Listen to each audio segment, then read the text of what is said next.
안녕하십니까. 텃밭농부입니다. 한 해가 시작된 지가 엊그제 같은데 벌써 1월 한 달이 지나고 2월입니다. 지금도 강력한 한파가 이 한반도로 내려와서 전국이 꽁꽁 얼고 있지만은 그래도 봄은 온다. 봄은 옵니다. 이 텃밭농부가 지어낸 말이죠.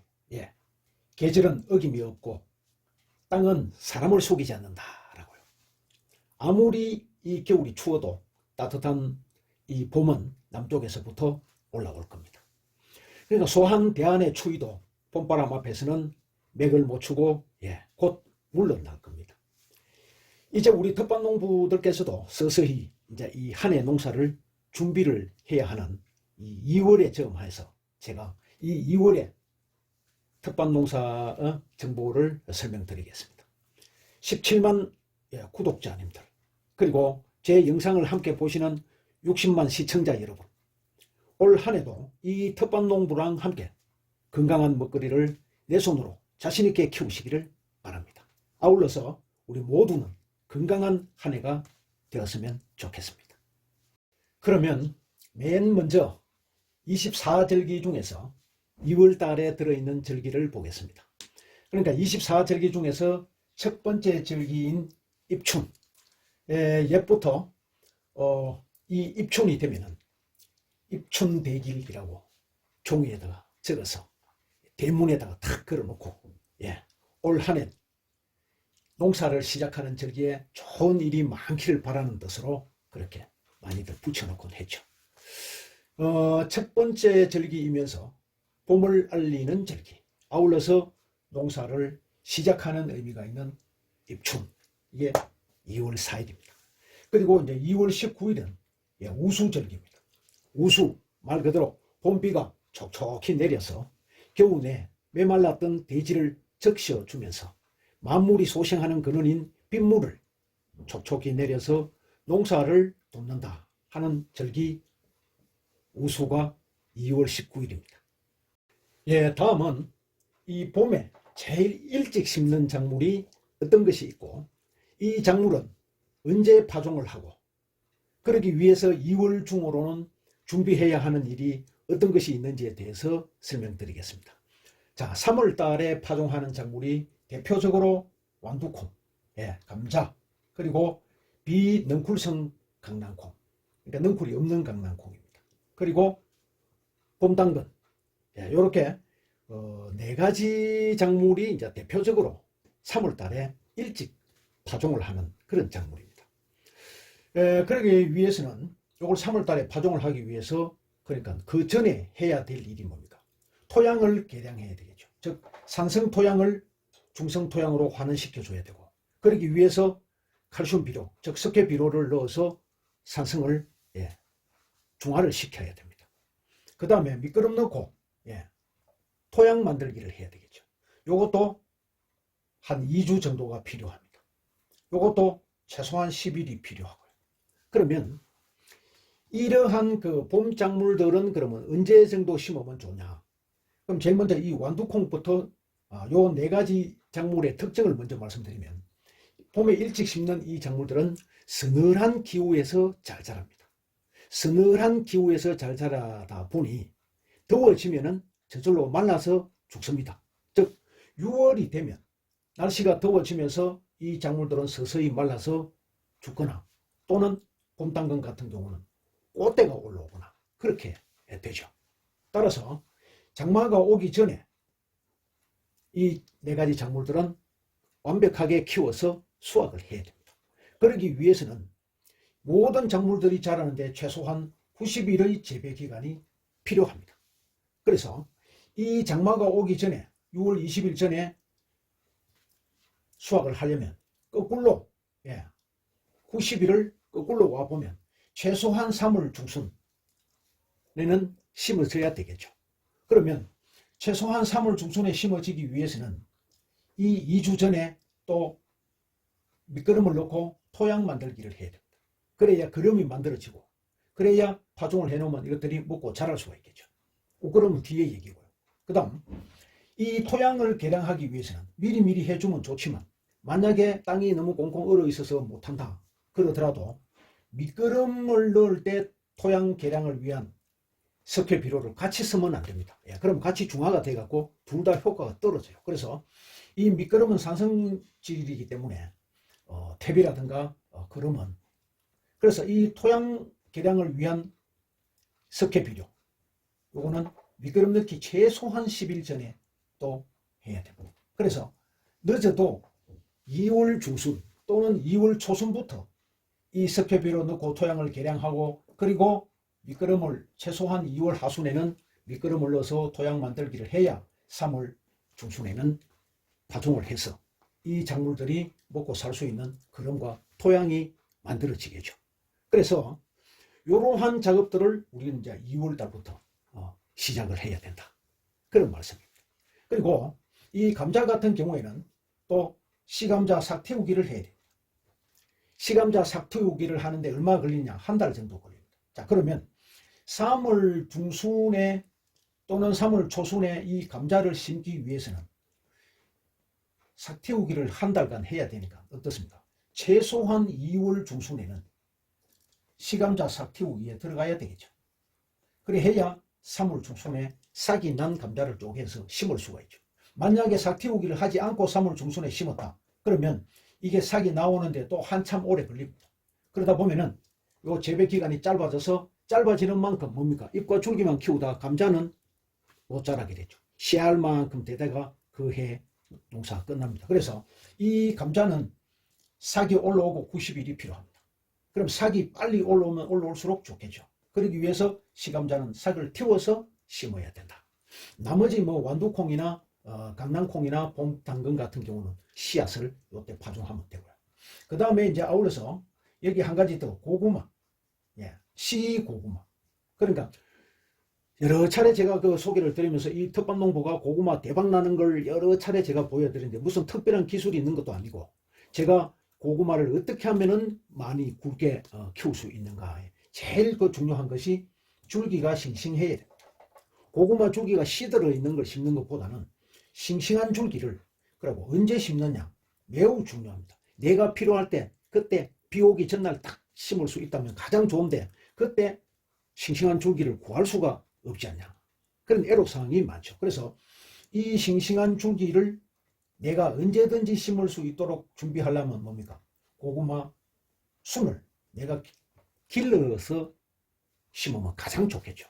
그래서 땅도 많이 필요 없으니까 올해는 꼭 이 텃밭농부랑 함께 고구마 순을 직접 키워서 그때 심어서 올 한해는 다들 고구마 대박나는 한 해가 되시길 바랍니다. 그래서 이 시고구마도 시감자 싹 틔우기 할 때 같이 싹 틔우기에 들어가야 됩니다. 고구마도 싹이 올라오는데 꽤 시간이 많이 걸리거든요. 한 달 정도 걸립니다. 그러고 나서 그걸 또 3월달 봄이 되면 그때 밭으로 옮겨서 온상을 만들어서 키우면 5월 중순에 심을 수가 있습니다. 다음은 지금 한창 추위를 견디면서 자라고 있는 이 월동작물의 관리에 대해서 설명드리겠습니다. 자, 대표적인 우리 월동작물이 마늘과 양파, 그리고 쪽파, 시금치, 월동, 상추, 봄동, 이렇게들 밭에서 지금 키우고 있겠죠. 이 마늘과 양파 같은 경우에는 땅이 얼었다 녹았다를 반복하다 보니까 서리빨 피해로 인해서 뿌리가 붕 들릴 수가 있습니다. 그래서 그쪽으로 찬바람이 들어가면서 말라서 죽을 수가 있습니다. 그래서 보시고 땅이 푸석푸석하게 올라오는 자리가 있으면 발로 꼭꼭 밟아서 자주 이렇게 밟아주면 그 피해를 줄일 수가 있습니다. 그리고 이 쪽파 같은 경우에는 2월 한 중순 정도 되면은 이걸 파김치를 담을 수 있을 정도로 빠르게 자랍니다. 그 다음에 시금치도 마찬가지고요. 봄 냄새를 싹 맡으면 이러한 월동 작물들은 빠르게 성장을 이어가기 시작을 합니다. 따라서 요 두 개는 아직까지 옷걸음을 줄 필요는 없습니다. 근데 쪽파, 시금치, 상추, 봄동은 요건 옷걸음을 주면서, 그리고 물도 좀 자주 주세요. 그러면 빠르게 성장을 해서 3월까지 맛있게 먹어야 됩니다. 3월이 지나면 꽃대가 올라오기 때문에 더 이상 못 쓰게 되죠. 그러면 꽃대 올라오기 전에 싹 채취를 해서 데쳐서 냉동 보관하면 두고 또 먹을 수가 있고요. 마늘과 양파는 웃거름을 3월부터 줍니다. 그 전에는 웃거름은 줄 필요가 없고요. 대신 1차 방제를 한 2월 중순이 되면은 살충 및 살균제를 한꺼번에 같이 한번 1차 방제를 요 마늘과 양파, 쪽파, 시금치, 봄동 이런 방제를 할 필요가 없고요. 요 마늘과 양파는 1차 방제를 2월 중순에 한번 해주면 됩니다. 다음은 과수의 가지치기 및 소독하는 방법에 대해서 설명드리겠습니다. 자, 이 과일나무의 가지치기는 2월까지는 마무리를 하셔야 합니다.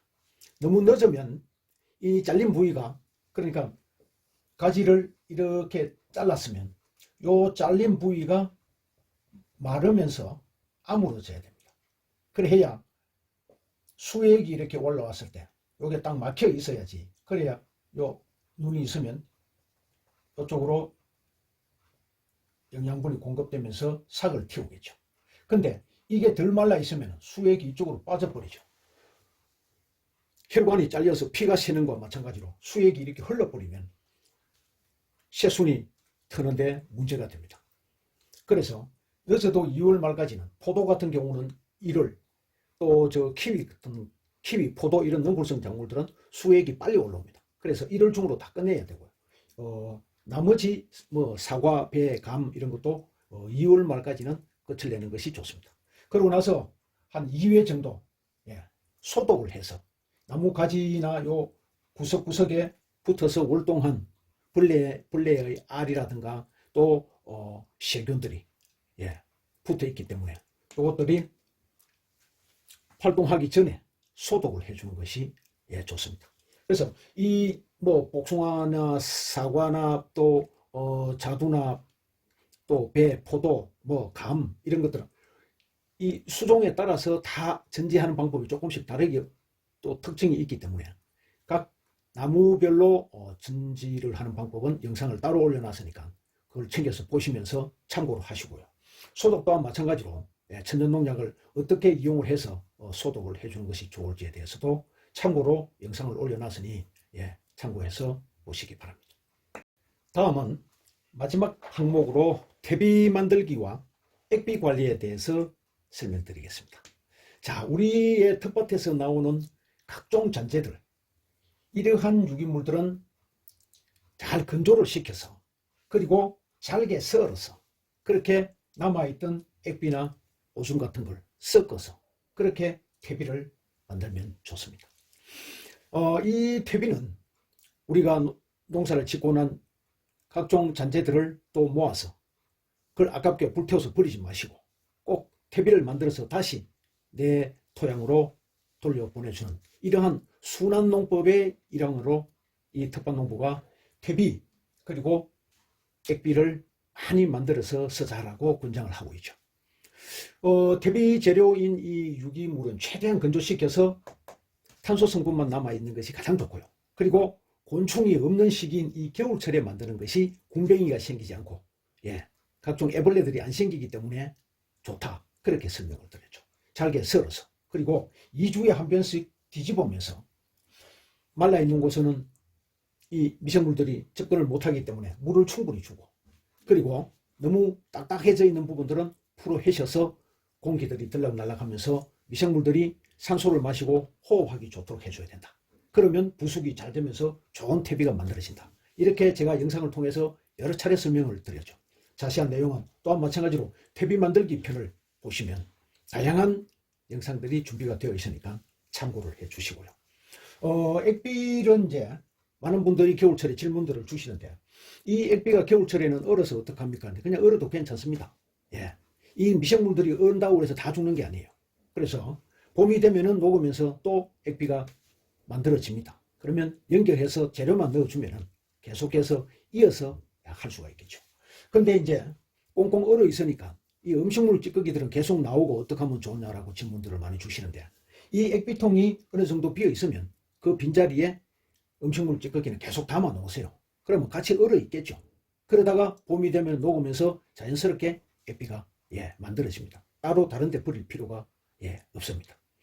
아무튼 그 올 한 해도 이 텃밭 농부는 초보 농사꾼들의 궁금증을 해소해 드리는데 최선을 다하고 그때 영상을 통해서 전달하고 소통할 것을 약속드리면서 올 2월에 텃밭 정보 여기서 마치도록 하겠습니다. 감사합니다.